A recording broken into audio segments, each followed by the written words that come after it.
वन्देऽहं श्रीगुरुं श्रीयुतपदकमलं श्रीगुरून् वैष्णवांश्च श्रीरूपं साग्रजातं सहगणरघुनाथान्वितं तं सजीवं साद्वैतं सावधूतं परिजनसहितं श्रीकृष्णचैतन्यदेवं श्रीराधाकृष्णपादान् सहगणललिता श्रीविशाखान्वितांश्च यस्य प्रसादात् भगवत्प्रसादो यस्या प्रसादान्न गतिः कुतोऽपि ध्यायं स्तुमंस्तस्य यशस्त्रिसन्ध्यां वन्दे गुरुः श्रीचरणारविन्दं नमो महावदान्याय कृष्णप्रेमप्रदायते कृष्णाय कृष्णचैतन्य नाम्ने गौरत्विषे नमः। हे कृष्ण करुणा सिंधु दीनबंधु जगत्पते गोपेश गोपिका कांत राधा कांत नमोस्तुते तप्त कांचन गौरांगी राधे वृंदावनेश्वरी वृषभानुसुते देवी त्वं नमामि हरिप्रियं। जय रूप सनातन भट्ट रघुनाथ श्रीजीव गोपाल भट्ट दास रघुनाथ ए जय गोसाईर कोरी चरण वंदन जहाँ होते विघ्न नाश अभीष्ट पूरण। वाञ्छाकल्पतरुभ्यश्च कृपा सिन्धुभ्येव च पतितानां पावनेभ्यो वैष्णवेभ्यो नमो नमः। जय जय श्री राधे श्याम। सखी हे सुनु मोर हत विधि बल मोर वपु चित्त मन सकल इंद्रियगण कृष्ण बिनु सकल विफल। हम सब लोग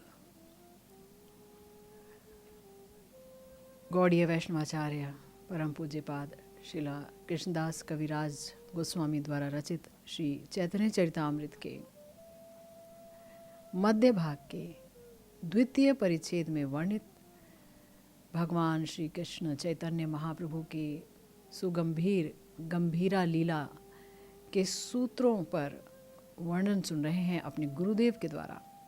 गुरुदेव ने सुगंभीर लीला का बड़ा ही मार्मिक वर्णन किया है इन सूत्रों की सहायता से। इन सूत्रों का बहुत सुंदर उन्होंने वर्णन किया है, व्याख्या की है, क्योंकि उनके दिशा निर्देश के बिना हम इन सूत्रों को कभी समझ नहीं सकते हैं। और ख़ास तौर से ये जानते हुए कि श्री चैतन्य महाप्रभु कलयुग के भगवान हैं। कलयुग का अगर कोई भगवान है वो महाप्रभु हैं, चैतन्य महाप्रभु, और आए हैं प्रेम वितरण करने के लिए नाम संकीर्तन के द्वारा। आए हैं अनर्पित चरी अवदान देने के लिए राधा दास्यम, और अपने साथ लाए हैं अपनी सखी मंजरियों को।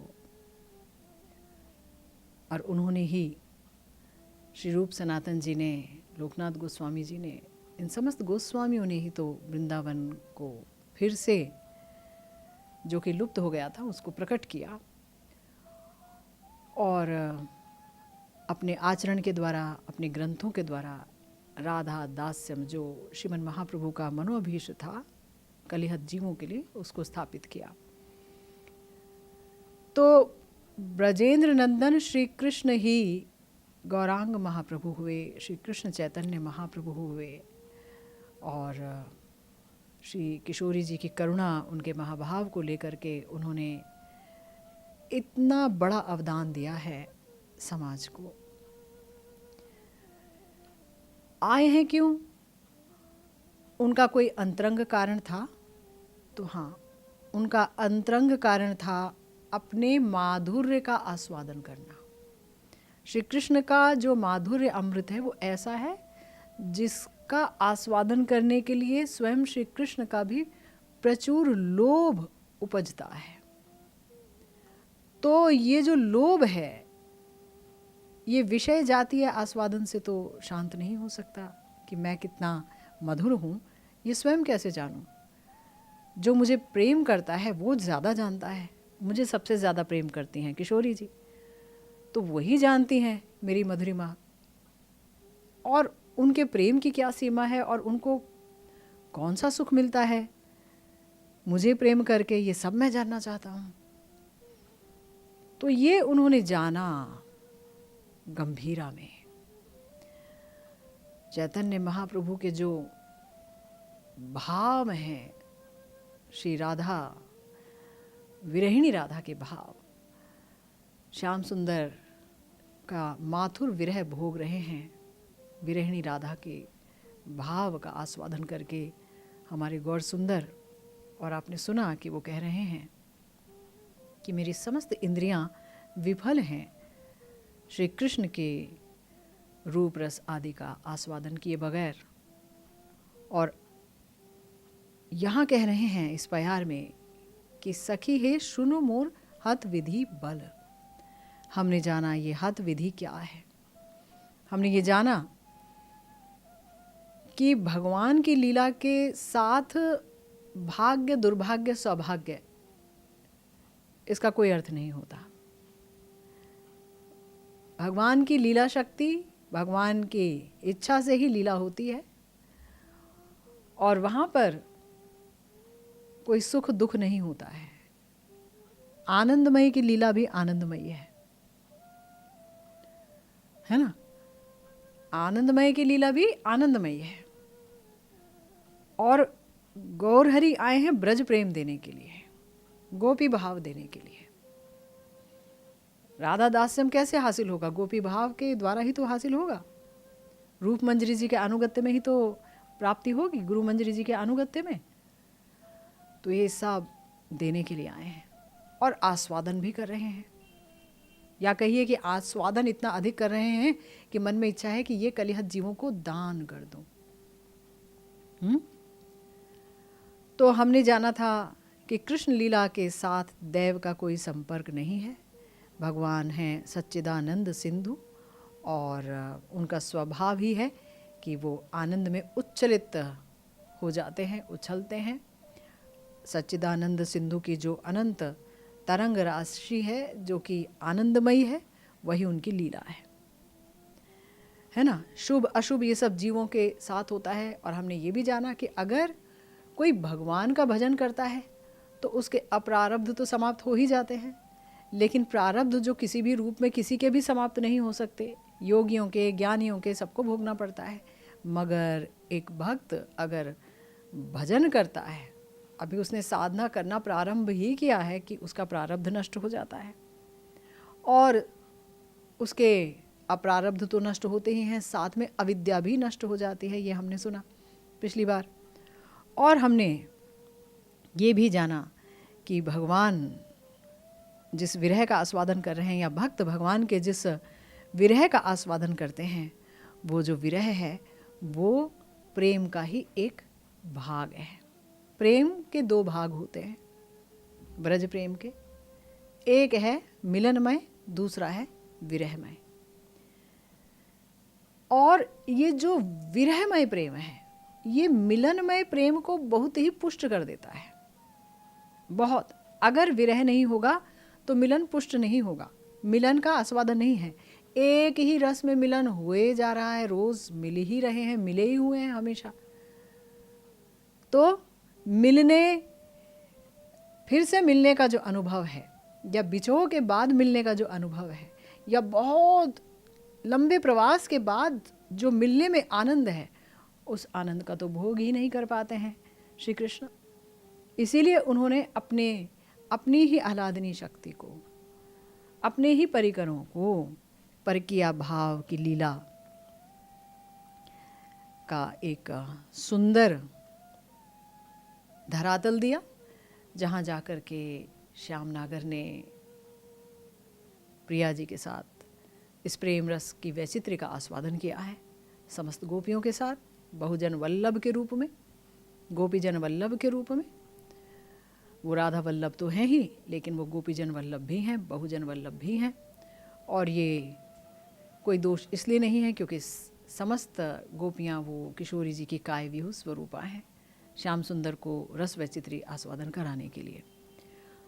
तो ब्रज जातीय प्रेम विरह से ही बना हुआ है।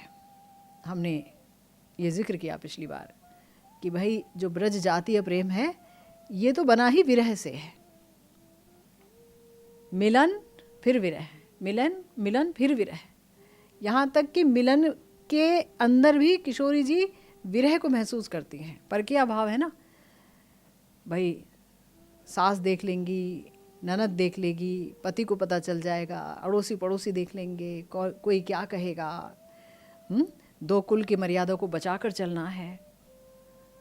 तो ये योग माया दासी जहाँ रसेर उल्लास, परकिया भाव में रस का उल्लास है। योग माया सब कार्य कर रही हैं, सब कुछ श्री कृष्ण का ही एक्सपेंशन है, उन्हीं से प्रकटित है, तथापि भाव यही है।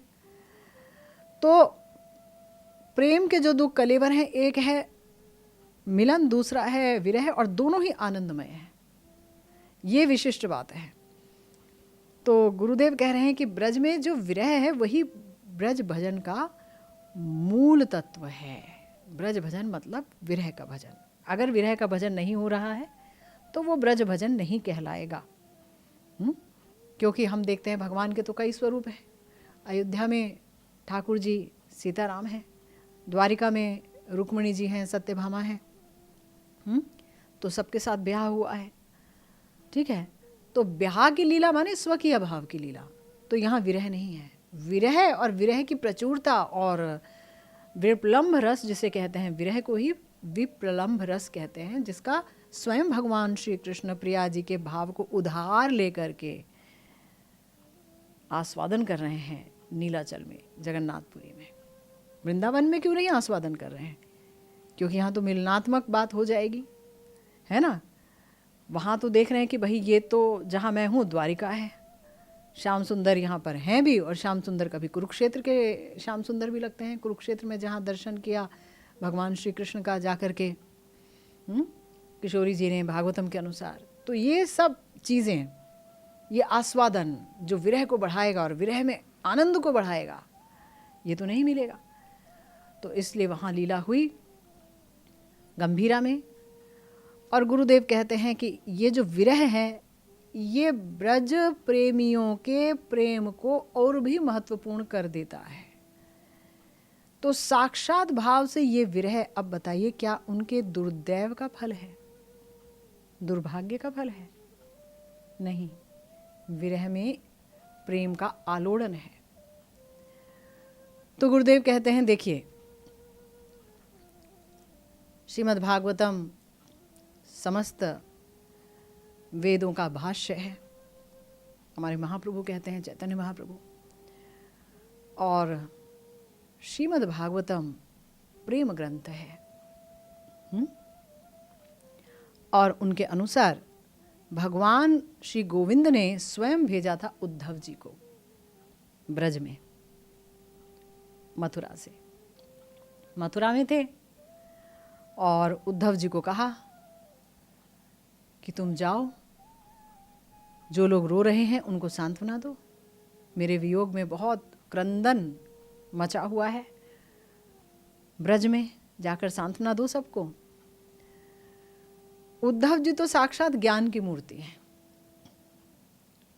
बृहस्पति देव के शिष्य हैं। उन्होंने कहा ठीक है, मेरे अंदर इतना ज्ञान है, ऐसे शब्द बोलूँगा कि अपने आप से सब ठीक हो जाएंगे। सांत्वना देने के लिए चले गए। जाकर क्या देखते हैं, माता यशोमती निर्वाक हैं, निस्तब्ध हैं, कुछ नहीं बोलती हैं। और कृष्ण कथा बोलते बोलते तो नंद महाराज इतने विवल हो गए कि उनके देह में मानो अब प्राण रहेंगे नहीं। और यशोमती माता तो कोई बात ही नहीं करती हैं, चुप।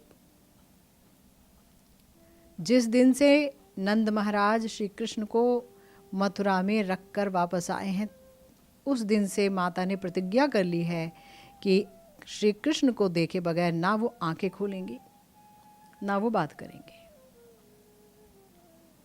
अंधे की तरह बैठी हुई हैं। जिस दिन से श्री कृष्ण नहीं मैया के घर में, तब से घर की कोई सफाई भी नहीं हुई है, झाड़ू तक नहीं लगा है। और रसोई घर में तो पूरा मकड़ियों ने जाला बना लिया है। खाना बनाने के जो बर्तन हैं वो धूल से मैले हुए पड़े हैं। जब से श्री कृष्ण गए हैं भोजन नहीं पकाए हैं। और जो पड़ोसी हैं वो कुछ सामान्य भोजन दे देते हैं खाने के लिए, उसी को खाकर प्राण धारण करते हैं किसी प्रकार से नंद बाबा और यशोदा मैया।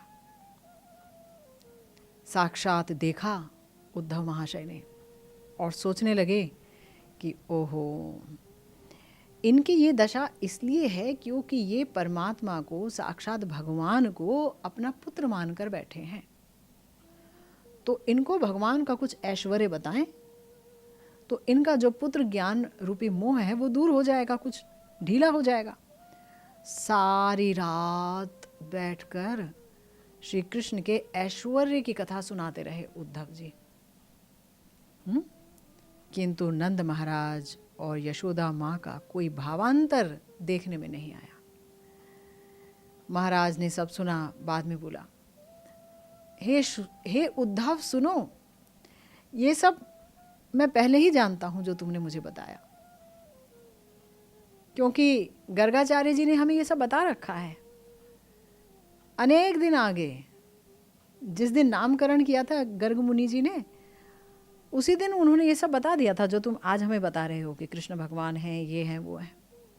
लेकिन अब तुम ये तो सोच के देखो, जो कुछ तुमने बताया, जो उन्होंने बताया, वो सच है तो हाय रे हाय, कितने गुणों के संतान को मैंने खो दिया। इतना गुणशाली हीरे जैसे संतान को मैंने खो दिया। अब बताओ मेरी इस देह में प्राण भला कैसे रहेंगे। देखिए कितना विरह है। तो ये विरह ही प्रेम हो रहा है, ये विरह ही प्रेम का रूप है। समझ रहे हैं? प्रेम से ही तो ये बात निकल रही है। प्रेम नहीं हो तो विरह भी किस बात का। ऐश्वर्य सुनने से प्रेम संकुचित हो जाता है। मान लीजिए आप किसी को जानते हैं बहुत दिनों से और उससे बहुत प्यार से बात करते हैं, गले मिलते हैं और घंटों बातें करते हैं। किसी दिन पता चला कि ये तो अरबपति का बेटा है, और तुम्हारे घर में ये पता नहीं कैसे बैठा है, इसका तो बहुत बड़ा आलीशान बंगला है और पता नहीं क्या क्या है, इसके तो जो नौकर चाकर हैं वो तुमसे अच्छे घर में रहते हैं। तो थोड़ा भाव संकुचित हो जाएगा, संकुचित हो जाएगा ना। दोबारा फिर गले मिलने का साहस नहीं होगा जब असलियत जान गए। लेकिन यहाँ समस्या ये है कि इस ब्रज भाव में ऐश्वर्य जानने के बाद, कृष्ण का ऐश्वर्य जानने के बाद प्रेम और अधिक बढ़ जाता है। ये सुंदरता है ब्रज प्रेम में। बाद में उद्धव महाशय ने कहा कि ओहो, इनको सांत्वना देने के लिए श्री कृष्ण ने मुझे नहीं भेजा है। इनके अगाध प्रेम सिंधु के कल्लोल को देखने के लिए, मुझे धन्य करने के लिए ही मुझे भेजा गया है। ऐसा सोच रहे हैं उद्धव जी कि अब कुछ समझ में आ रहा है। बाद में नंद बाबा यशोदा मैया की पद धूली माथे पर लेकर बोले, उद्धव जी महाराज अपराध क्षमा करें, मैं तो अज्ञ हूँ, मैं भला प्रेम की बात क्या समझूंगा, इसीलिए उपदेश देने के लिए प्रवृत्त हो गया। सारी रात आपको उपदेश देता रहा। मेरी अनाधिकार चर्चा को आप क्षमा करें। कृष्ण आपका ही बच्चा है, स्वीकार कर लिया। जब उन्होंने कहा है कि वो आएंगे तो वो आएंगे ही, वो झूठ थोड़े ही ना बोलते हैं। अवश्य आएंगे, जल्दी आएंगे। आप सब धैर्य धारण करें। तो ज्ञान की मूर्ति उद्धव जी के मुंह से कुछ निकला ही नहीं, क्या कहेंगे? बताइए। तो ये भी कहा कि एक बात और कहना चाहते हैं महाराज, आप ही हैं ब्रजवासियों के आश्रय, आप यदि इतना विवल पड़ जाएंगे तो फिर इनको सांत्वना भला कौन देगा? तो इसीलिए थोड़ा सा धैर्य धारण करें।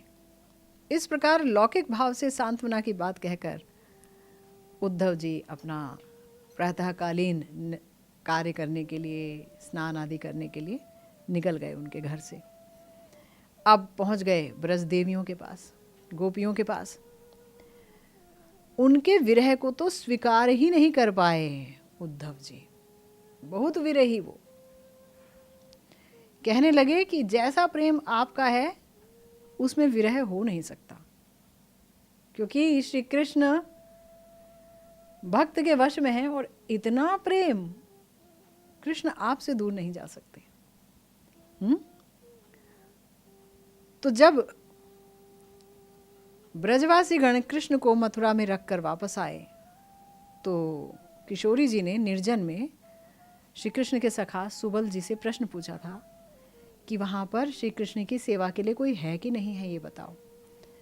तो गोपियों को सुबल जी ने कहा था कि मैंने वहाँ एक जन को देखा है, वो है रसिक भक्त, उनका नाम है उद्धव। गोपियों ने कहा उद्धव को कि उद्धव जी हमें तो आप ही के बारे में बताया था सुबल जी ने। गोपियों ने पूछा कि हे राजदूत, यदि तुम रसिक हो, तुम सच में ही रसिक हो, तो हमारी एक प्रश्न का जवाब देना ही पड़ेगा। हमने तो किसी स्वार्थ के लिए, किसी मतलब के लिए तो उनको प्रेम नहीं किया था, हमारा तो कोई संबंध भी नहीं, हमारे तो वो पति भी नहीं है, हम परवध हुए हैं। हमने प्रेम के लिए प्रेम किया था, हमने निस्वार्थ प्रेम किया था कृष्ण से। तो हमारा प्रेम का संपर्क था, हमारी शुद्ध प्रीति थी। तो उन्होंने जब ऐश्वर्य का आदर कर लिया है और उन्होंने प्रीति को ठुकरा दिया है, ऐश्वर्य को अपना लिया, मथुराधीश रूप में नियुक्त होने जा रहे हैं अब तो वो, और प्रीति को ठुकरा दिया, प्रेम को ठुकरा दिया है उन्होंने। तो अब बताओ, जब प्रेम ही नहीं रहा तो हमारा अब उनसे क्या संपर्क रहा? इसलिए ये बताओ उद्धव कि इस निर्हेतु, जहाँ कोई हेतु नहीं था, कारण नहीं था, अकारण प्रेम था, निर्मल प्रेम था, इसमें विरह क्यों घटा? इसमें इतना भयंकर विरह कैसे आ गया? तुम्हें इसका उत्तर देना ही होगा। उद्धव महाशय कुछ बोल नहीं पाए, सोचते रहे और बोले, ये तो बाहरी रूप में विरह है, भगवान तो प्रेम के ही अधीन है, इसलिए ये प्रेम जहाँ पर है वहाँ भगवान आपके अंदर और बाहर सर्वत्र ही स्फुरित होते रहते हैं, ये मैं महसूस कर पाता हूँ। विरह तो शास्त्र की बात है, आपका तो जो विरह है वो बाहर ही देख पा रहे हैं हम। तो अगर वो ये कहें कि अच्छा तो ये बाहरी विरह है, तो इससे हमें इतना कष्ट क्यों मिल रहा है? हमें आनंद मिलना चाहिए, बाहरी विरह है। तो उसके उत्तर में उद्धव जी ने कहा कि बाहरी विरह इसलिए है, विरहेण महाभागा महान में अनुग्रह कृता। मेरे जैसे व्यक्ति को धन्य करने के लिए ही आपका ये बाह्य विरह है। मैं ज्ञानी हूँ, प्रेमी नहीं हूँ। प्रेमी होना क्या होता है ये मैं नहीं जानता, ये यहाँ आकर ही पता चल रहा है। यदि आपका ये विरह नहीं होता तो गोविंद मुझे आपको सांत्वना देने के लिए यहाँ नहीं भेजते, तब मैं यहाँ नहीं आ पाता और मुझे इस प्रेम को दर्शन करने का सौभाग्य भी नहीं मिल पाता। हाय हाय, ये प्रेम का उत्ताल सिंधु। इसलिए मेरे जैसे व्यक्ति को कृतार्थ करने के लिए ही आपका ये बाहरी विरह है। तो विरह को स्वीकार ही नहीं किया संवित की मूर्ति, ज्ञान मूर्ति उद्धव महाशय ने। देखिए गुरुदेव के कितने सुंदर शब्द हैं। ब्रज प्रेम में विरह ही विरह है, विरह हुआ है, इसको कोई माने या ना माने, लेकिन विरह है, हुआ है। ब्रज प्रेम की प्रकृति ही विरहात्मक है, यही समझाने के लिए गुरुदेव ये सब कुछ बता रहे हैं। इसलिए सारा विश्व में इस विशाल विरह को प्रकाशित करके गोपिकाओं के प्रेम के महत्व को स्वीकार किया है गोविंद ने, और इस विरह में ही प्रेम का आस्वादन सबसे ज्यादा होता है। श्रीमन महाप्रभु तो सिर्फ रोने के लिए राधा प्रेम को अंगीकार नहीं किए कि मुझे रोना आए, मैं रोऊं। राधा प्रेम अंगीकार करके वो रोएंगे, ऐसा तो नहीं है। विरह के अश्रु जल में अनंत आनंद रस भरा हुआ है। आनंदमय आनंद को छोड़कर और क्या चाहेंगे। अगर वो किसी भक्त के पीछे पीछे चलते हैं तो वो भी भक्ति आनंद को प्राप्त करने के लिए। भाई उसके हृदय में भक्ति रूपी आनंद है जिसका आस्वादन वो करेंगे। प्रेम भक्ति वही उनको आनंदित करती है, और ये प्रेम भक्ति उन्हीं की शक्ति का स्वरूप है। आह्लादनी शक्ति ही प्रेम भक्ति के रूप में वहाँ प्रकट होती है, उसी का आस्वादन वो करते हैं, है ना। तो इसी प्रेम रस आनंद रस से वो समृद्ध हो जाते हैं।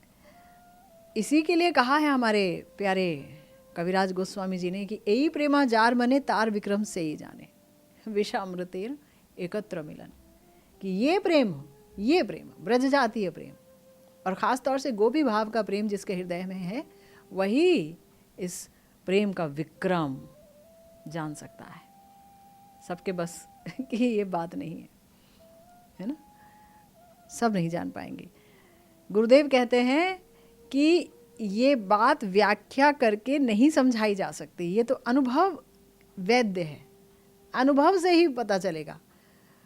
कृष्ण कृष्ण बोलकर, हा राधे हा श्याम, हा निताई गौरांग बोलकर रोने में क्या आनंद है, जो रोते हैं और जो रो पाए हैं वे ही इसका अनुभव कर सकते हैं। बताकर क्या मिलेगा, बताओ कैसे बताया जाएगा कि इसमें क्या आनंद है। इतना भजन करो कि अश्रुपात होने लगे, तो पता चलेगा कि इसका क्या आनंद है। आनंद वैचित्री का पता ही तब चलेगा। ये जो वस्तु है जगत से पूरी तरह से अलग है। गुरुदेव कहते हैं ये जो अश्रुपात हैं, ये जो विरह में क्रंदन है, ये जो विरह है, ये पूरा का पूरा ही रस है। इसमें रस नहीं है, यही रस है। इसीलिए इस विरह को रस कहा गया है हमारे महाजनों द्वारा, विप्रलंभ रस। और महाप्रभु इसी विप्रलंभ रस का आस्वादन कर रहे हैं राधा भाव को लेकर। श्रीमन महाप्रभु कह रहे हैं, सखी हे सुन मोर हत विधि बल। यहाँ दुर्दैव जिसे कहा गया है वो भगवान की लीला शक्ति का ही वैभव है। ये कोई भाग्य कुभाग्य सौभाग्य दुर्भाग्य वाला देव नहीं है। ये जो देव है, इस देव में परकीय भाव को प्रकाशित किया गया है, इसीलिए इसमें इतना विरह है। परकीय भाव में कहाँ मिलन की स्वच्छंदता है। श्री कृष्ण की ही आह्लादनी शक्ति हैं किशोरी जी, लेकिन भाव परकीय है। जावट में ससुराल है, पति है, आयान घोष, इनका एक और नाम है अभिमन्यु। तो जटिला है सास, कुटिला है ननद, और श्याम सुंदर जो हैं उपपति हैं, है ना, परपुरुष हैं। तत्वतः तो परपुरुष नहीं है, लीला में है, नरवत लीला है। पति सुतान वया भ्रातृ बांधवा बोल रखा है गोपी गीत में साफ साफ कि हम ये सब छोड़ के आई हैं।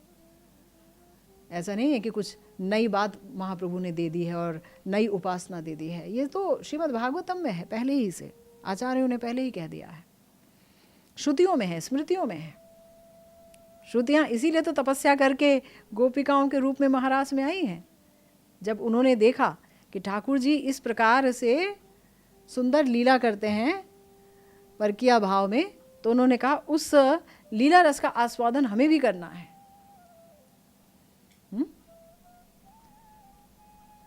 सबको तो स्वीकार नहीं कर पाएंगे सिर्फ राधा रानी का होकर के। गोपीजन वल्लभ होंगे तभी सभी को स्वीकार कर पाएंगे। चाहे दंडकारण्य के ऋषि हों, वो गोपियों के रूप में आए हैं महाराज में, उनको स्वीकार किया है, सबको स्वीकार किया है।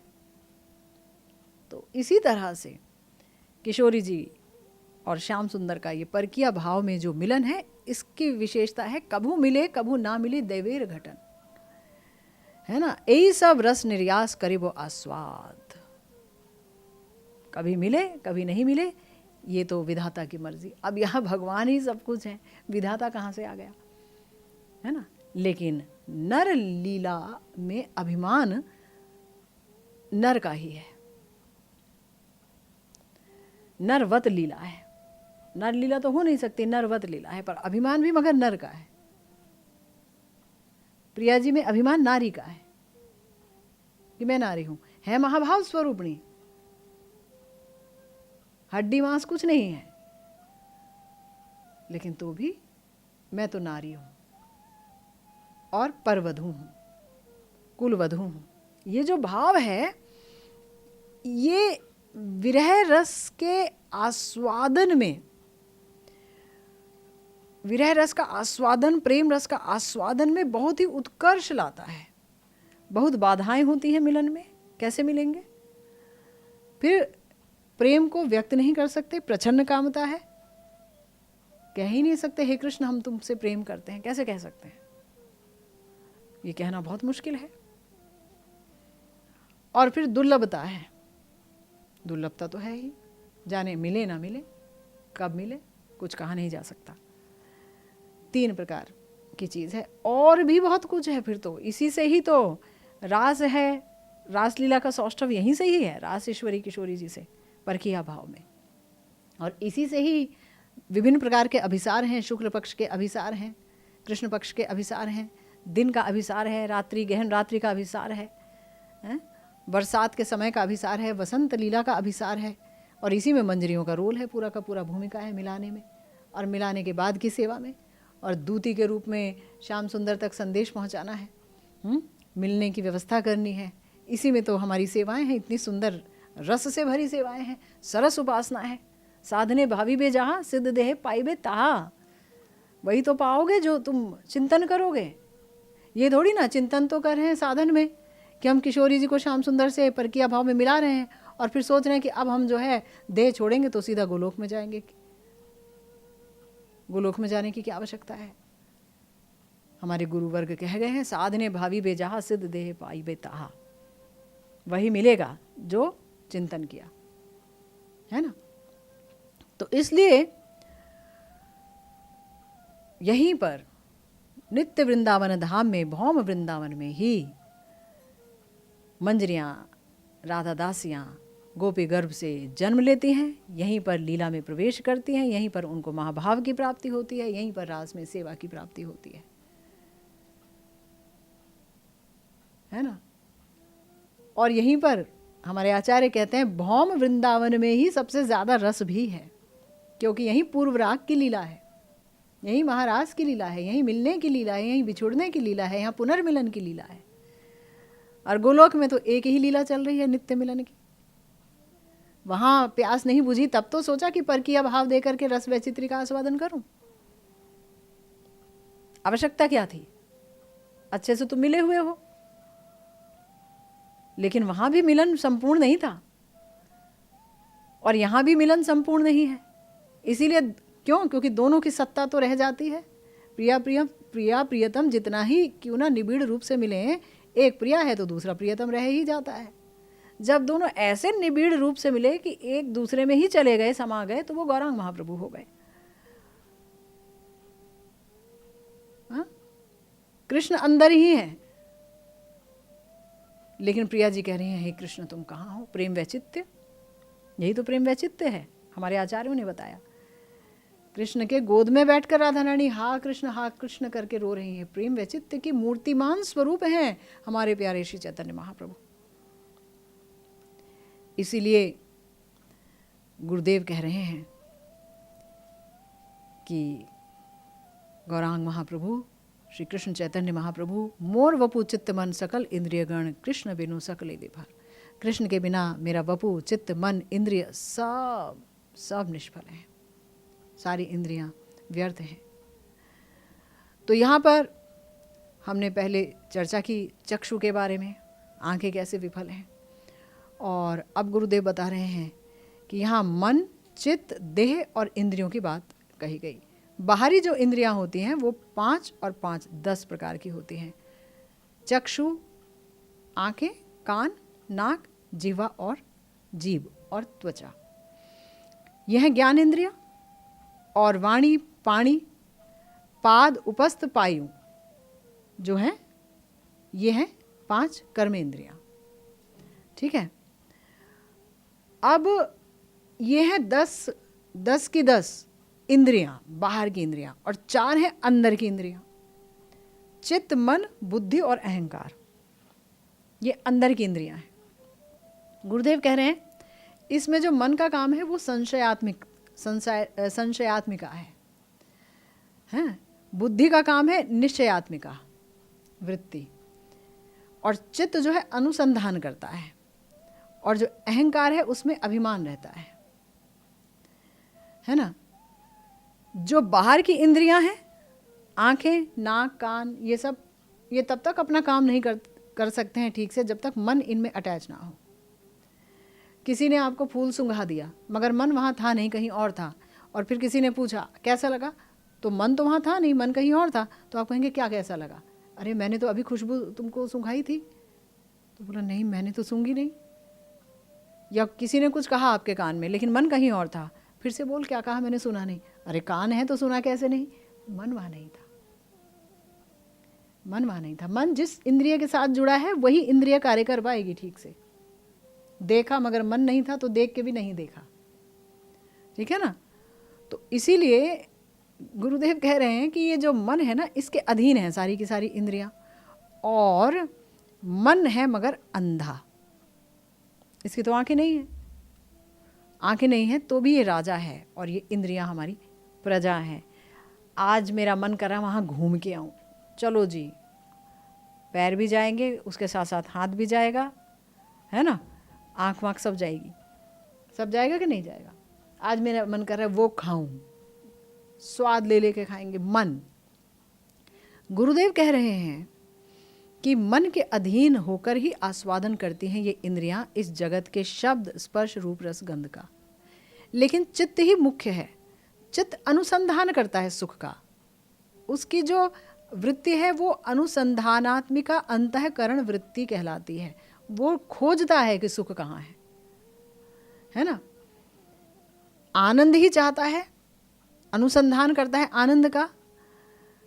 तो चित्त जब अनुसंधान करता है, जिस प्रकार का अनुसंधान करता है, तो मन वहाँ संकल्प विकल्प करता है कि ये सुख इस प्रकार से लूँ कि इस प्रकार से लूँ। मान लो उसने सुख खोज लिया कहीं पर, चित्त ने, कि मुझे सुख जो है, चलो मुझे सुख मंदिर में मिलेगा, तो मन सोचेगा कि कौन से मंदिर में जाऊं, इस वाले में जाऊं कि उस वाले मंदिर में जाऊं। चित्त ने सोच लिया मंदिर में ही जाना है मुझे। अब मन ने सोचा कौन से 5 मंदिर हैं, 5 में से कौन से में जाऊं। ठीक है, ये होगा कि वो होगा। उसके बाद बुद्धि निश्चय करेगी नहीं, मुझे तो राधा रमण मंदिर में ही जाना है, राधा रमण लाल जी का ही दर्शन करना है। बुद्धि ने निश्चय कर लिया। ठीक है, अब बुद्धि ने निश्चय कर लिया तो इस प्रकार अब भोग कौन करेगा? भोग करेगा अहंकार। भोग कौन करेगा? अहंकार। मैं और मेरा। अहंकार का मतलब होता है मैं और मेरा। अहंकार ही बोलता है मैं फला फला हूँ, मैं प्रेम धारा हूँ, मैं ये हूँ, मैं वो हूँ। समझ रहे हैं? अहंकार बोलेगा। और मेरा, मेरा ये है, मेरा वो है, मेरा ये वो, मेरा, मैं और मेरा। भोगेगा कौन? अहंकार ही तो भोगेगा। जब मेरा मुझ में ही अहंकार नहीं है तो 56 प्रकार के भोग लाकर भी क्या करोगे? अहंकार ही नहीं है वहां पर, मैं भोगूंगा। तो इसलिए गुरुदेव कह रहे हैं कि अहमता और ममता ये अहंकार की वृत्ति है।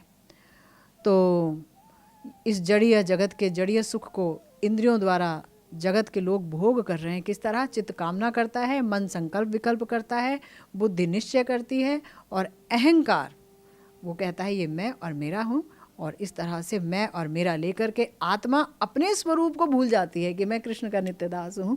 वो सोचता है मैं ये शरीर हूँ और इस शरीर का नाम सो एंड सो है, और मेरा ये है, ये सारे रिश्तेदार मेरे हैं, वो मेरा है, गाड़ी मेरी है, घर मेरा है, ये मेरा है, मेरा मैं मेरा। तो लेकिन मैं वस्तुतः राधा दासी हूँ, ये भूल गए, इसकी विस्मृति। अब चूंकि इसकी विस्मृति हो गई तो मैं शरीर मान लिया, अब चित्त शरीर के लिए सुख ढूंढ रहा है। अगर मैंने मान लिया होता मैं राधा दासी हूं तो मेरे लिए सुख ढूंढो, मेरे लिए सुख कहाँ है? मेरा सुख, स्वरूप का सुख तो भगवान प्रिय प्रियतम के चरणों की सेवा करने में है। समझ गए? तो मन वहां लगेगा, चित्त ने कहा सुख वहां पर है तो मन कहेगा वहां जाओ। इंद्रियां फिर वो प्रिया प्रियतम के ही शब्द रूप स्पर्श आदि को आदि का अनुभव लेने के लिए व्याकुल हो जाएंगी। मन चूंकि वहां लग गया तो इंद्रियां भी वहां लगेंगी ऑटोमेटिकली। हाथ पैर है नहीं, स्वरूप के जो हाथ पैर है उससे ही सेवा होगी। समझ रहे हैं? इसलिए इसको ठीक करना सबसे ज्यादा जरूरी है, अहंकार को ठीक करना, अभिमान को ठीक करना। शरीर में अभिमान है तो वो शरीर की वस्तु को दिलाएगा, स्वरूप में अभिमान है तो उस स्वरूप की वस्तु प्रिय प्रियतम के चरणों में ले जाएगा। सिंपल। चित्त वैसे ही खोजेगा, अनुसंधान करेगा, संकल्प विकल्प मन करेगा, बुद्धि निश्चय कर लेगी इस तरह से सेवा करूंगी, ठीक है, और इस तरह से प्राप्ति होगी। तो हम जो है मैं और मेरा लेकर अपने स्वरूप को भूलकर जागतिक शब्द स्पर्श रूप रस गंध को भोग कर रहे हैं, और इसी को कहते हैं संसार। यही संसार है। कृष्ण नित्य दास जीव जब भजन साधन के द्वारा भगवान के दासत्व स्वरूप का अभिमान पा जाता है तो भजन करते करते जब रति दशा आ जाती है तो वो जीवन मुक्त हो जाता है, जीते जीते मुक्त हो जाता है। मर के मुक्ति तो बात की बात है, जीते जी मुक्त हो जाता है। बंधन है जब तक शरीर में मन अटका है, इंद्रियों में मन अटका है, जड़ीय सुख को भोगने के लिए मन अटका है, और जिस समय स्वरूप का आवेश है और प्रिया प्रियतम की सेवा में मन अटका है तो आप जीवन मुक्त हो। तब कर्म बंधन नहीं है, तब देह बंधन नहीं है, देह की ही विस्मृति हो जाती है। स्वरूप का आवेश इतना प्रगाढ़ होता है कि देह ही खो जाता है, कहीं देह की स्मृति नहीं रहती है ना। गुरुदेव कहते हैं मगर देह दैहिक आदि से मन प्राण और चित्त को विस्मृत करना, अलग ले जाना बड़ा कठिन काम है। इसके लिए साधना की आवश्यकता है, बिना साधना के नहीं होगा। साधना, अनादिकाल से ही हमने ये बंधन स्वीकार किया है, बड़ा ही कठिन बंधन है। गुरुदेव ने एक शब्द लिया है ऑक्टोपस की तरह। ऑक्टोपस देखा है ना, है ना? वो तो जहाँ पर गड़ा लेता है अपने पंजे, ढेर सारे उसके डंक पंख क्या होते हैं वो सारे, तो वहाँ पर वो चूसने लगता है, खून ही चूसने लगता है पूरे तरीके से, वो छोड़ता नहीं है। ऐसा है ये संसार का बंधन अनादिकाल से हमारे ऊपर। तो इसको छोड़ना बहुत मुश्किल है, इसके लिए भक्ति साधना करनी होगी आपको। दूसरा होना चाहिए भगवान की कृपा, तब छूट जाएगा। छोड़ना नहीं पड़ेगा, छूट जाएगा। गुरुदेव कहते हैं अंधकार के साथ अस्त्र लेकर के लड़ने से अंधकार नहीं भागता। अंधेरे के साथ बंदूक अंधेरे में चलाऊंगी, मैं तुझे मार डालूंगा अंधेरा है, तो क्या अंधेरा भाग जाएगा? गुरुदेव कहते हैं भाग जाएगा अगर प्रकाश हो, रोशनी हो तो। इसी प्रकार से भक्ति रूपी प्रकाश के बिना ज्ञान योग आदि अस्त्र की सहायता से माया के साथ युद्ध नहीं लड़ा जा सकता। इसलिए जब रति दशा आती है भक्ति में, भजन जब हम करते हैं तो सबसे पहले एक दशा जो आती है भजन करते करते, पहले तो श्रद्धा आती है, श्रद्धा के बाद साधु संग होता है, हरि कथा सुनते हैं, दीक्षा आदि होती है, फिर भजन करते हैं। अनर्थ निवृत्ति होती है भजन करने के बाद। जब अनर्थ निवृत्ति होती है, अनर्थ खत्म होने लगते हैं, उसके बाद उसके बाद निष्ठा, रुचि, उसके बाद आसक्ति, भावोदय। आसक्ति से ही काम होना शुरू हो जाता है। आसक्ति अगर आ गई ठाकुर जी की कथाओं में, ठाकुर जी में, ठाकुर जी के भजन में, लीलाओं में, स्मरणांग भजन में आसक्ति आ गई तो भाव उदित होने शुरू हो जाएंगे, भाव उदय। और भाव उदय होना शुरू हो गया तो प्रेम उदय। तो ये जो रति दशा आती है, गुरुदेव कहते हैं इसमें जीव की मुक्ति हो जाती है, उसी शरीर में जीव मुक्त हो जाता है। रति का मतलब क्या हुआ? भजन से भी प्रेम होगा और प्रिया प्रियतम से, निताई गौरांग से भी प्रेम होगा, गुरु वर्ग से भी प्रेम होगा।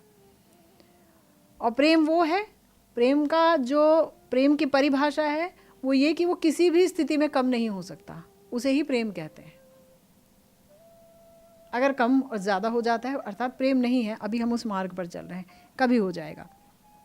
तो इसलिए जीव मुक्ति की व्याख्या में गुरुदेव कहते हैं कि जब साधक साधना करता है तो वो सिद्ध देह का चिंतन करता है, मंजरी देह का चिंतन करता है। गुरुदेव ने जो 11 भाव दिए हैं, एकादश भाव, उसके अनुसार तो जड़ देह की विस्मृति आ जाती है और सिद्ध देह का अभिमान आने लगता है भजन करते करते। तब सिद्ध देह में मैं और मेरा प्रवेश हो जाता है। जड़ देह से हटकर वो सिद्ध देह में प्रवेश हो जाता है। मैं फला फला मंजरी हूँ, मेरी ये उम्र है, मेरी ये सेवा है, मेरा ये स्वभाव है, मेरा ये वर्ण है, जो भी एकादश भाव गुरुदेव ने दिए उसके अनुसार अभिमान पुष्ट होने लगता है समय के साथ साथ। अच्छा, अब देखो अगर कच्चा आम ही नहीं होगा तो फिर कच्ची आमी जिसे कहते हैं वही नहीं होगी तो पकेगा क्या? हाथ में कुछ है नहीं तो पकेगा भी कुछ नहीं ना। तो गुरुदेव इसीलिए कह रहे हैं कि ये भक्ति साधना करते करते रति दशा में ही मगर ये होता है कि आपका जड़ देह का अभिमान समाप्त हो जाता है और स्वरूप का अभिमान आ जाता है। गुरुदेव कहते हैं तब ममता कहाँ आ जाती है? ये जो मेरा है अर्थात कृष्ण ही मेरे हैं, प्रिया प्रियतम ही मेरे हैं, गुरुदेव ही मेरे हैं, निताई गौर ही मेरे हैं और कोई नहीं। संपूर्ण रूप से श्री कृष्ण को ही ये ममता, मेरा कृष्ण ही मेरे हैं, इसको केंद्रित कर लेती है। ये मेरे हैं, बस खत्म बात, वहां मोहर लग गई। हाँ, तो अब जब ऐसा होगा तो अब जो सुख दुख उत्पन्न होगा साधक के हृदय में कृष्ण को लेकर, वो एक नया सुख दुख है, वो आनंदमय सुख है और आनंदमय दुख है। वहां सुख दुख है ही नहीं, वहां संताप वाला दुख नहीं है जो आपको कष्ट दे, वहां आनंद है।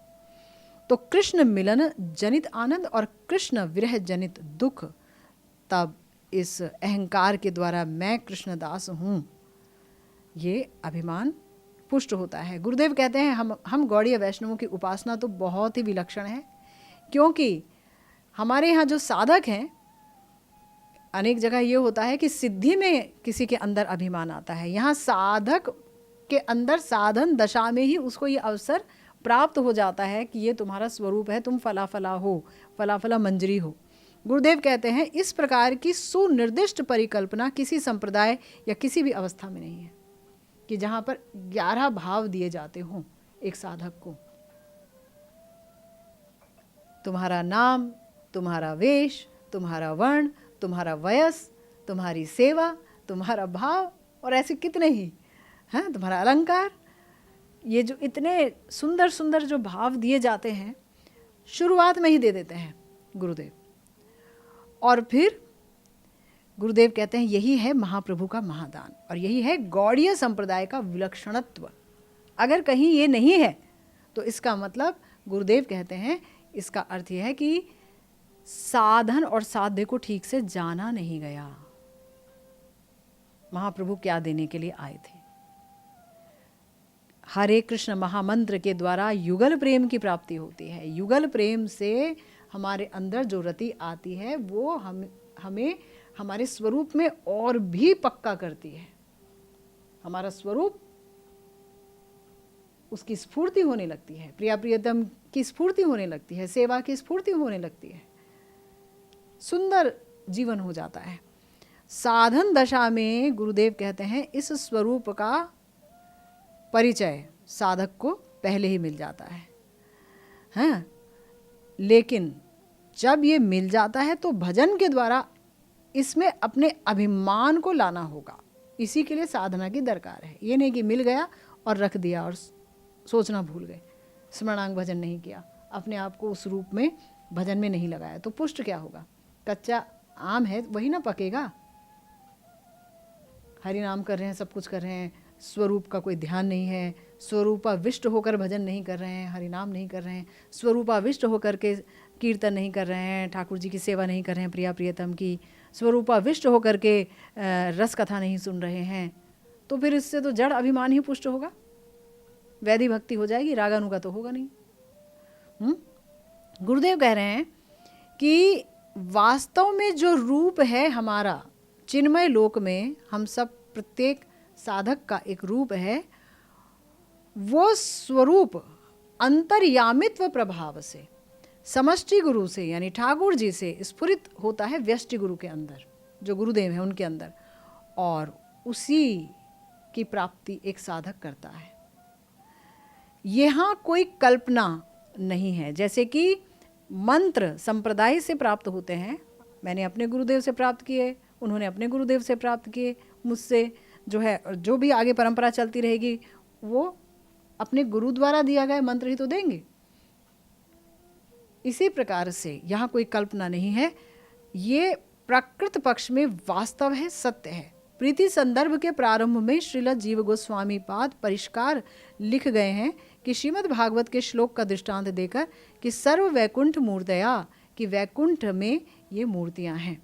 तो यहाँ वैकुंठ शब्द व्यापक है। वैकुंठ का अर्थ है जहाँ कुंठा नहीं है, और सब भगवद राज्य वैकुंठ है क्योंकि वहाँ कुंठा नहीं है, दुख नहीं है। इसलिए अगर कोई कहे अच्छा तो फिर हमारा स्वरूप गौड़ीय वैष्णव का जो राधा दास स्वरूप है क्या वो वैकुंठ में है? तो बोल रहे हैं नहीं, वैकुंठ में तो वैकुंठ का ही स्वरूप है, ये तो चिन्मय वृंदावन का स्वरूप है जो शोभास्पद रूप में वहाँ विराज करता है। समष्टि गुरु के माध्यम से ये व्यष्टि गुरु में स्फुरित होता है और साधक को उस सत्य स्वरूप का परिचय प्राप्त होता है। श्रीमद् भागवतम के आरंभ में ही जैसे बोला गया है, सत्यम परम धीमहि, मैं परम सत्य का ध्यान करता हूँ, सत्य स्वरूप श्री गोविंद का ध्यान करता हूँ। ऐसे ही हमारे संप्रदाय में सत्य स्वरूप हमें अपना ध्यान करना है, अपने स्वरूप का ध्यान करना है, वही सत्य है। ये देह मिथ्या है, यह देह जड़ है, ये नष्ट हो जाएगी, जाएगी ही। जितना देह में अभिनिवेश होगा, देह का अभिनिवेश ही पुष्ट होगा। जितना स्वरूप में अभिनिवेश होगा तो उससे प्रिया प्रियतम की सेवा ही पुष्ट होगी, स्वरूप पुष्ट होगा, और देह कब छूट जाएगी पता ही नहीं चलेगा।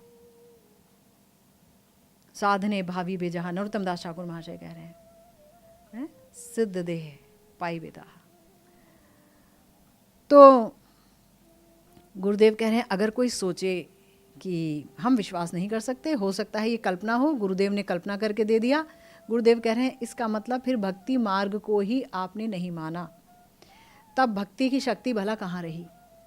भक्ति तब तो शक्ति विहीन हो गई, गुरुदेव की अवज्ञा हो गई, भक्त की अवज्ञा हो गई, इसलिए अपराध हो गया। और मान करके उस स्वरूप के साथ भजन किया तो वो स्वरूप पक्का हो गया, प्राप्ति हो गई, जीवन मुक्ति हो गई। इसलिए गुरुदेव कह रहे हैं कि जो 4 अंतःकरण की वृत्ति है, मन बुद्धि चित्त और अहंकार, इससे ही बाहर का सुख और दुख का प्रकाश होता है। इसलिए महाप्रभु कह रहे हैं कि कृष्ण के बिना मेरी देह मन चित्त सब व्यर्थ हो गए, और 10 इंद्रियां तो व्यर्थ हैं ही। तो इन 10 इंद्रिय रूप कृष्ण चषक में मन बुद्धि चित्त अहंकार,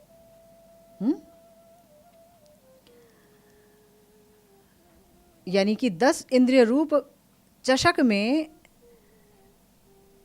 कृष्ण रूप, कृष्ण रस, कृष्ण गंध, श्री कृष्ण शब्द, श्री कृष्ण स्पर्श आदि का अनुभव नहीं हो रहा है, इसलिए सबको व्यर्थ कह रहे हैं गुरुदेव। कृष्ण बिनु सकल विफल। पहले तो आरंभ कर रहे हैं कृष्ण रूप अदर्शन ही बेकार है मेरे लिए, इससे मेरे नयन विफल हो गए, माथा पे बिजली गिर गई, और अब अन्य इंद्रियों की विशेषता भी बता रहे हैं, शब्द स्पर्श आदि। इसका विश्लेषण कर रहे हैं महाप्रभु, विलाप कर रहे हैं, दुख प्रकाश कर रहे हैं स्वरूप दामोदर और रामानंद राय के निकट।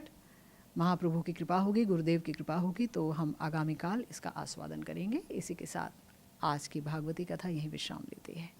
जय जय श्री राधे श्याम, श्री गुरु निताय गौर सीतानाथ प्रेमानंदे। हरि हरि बोल।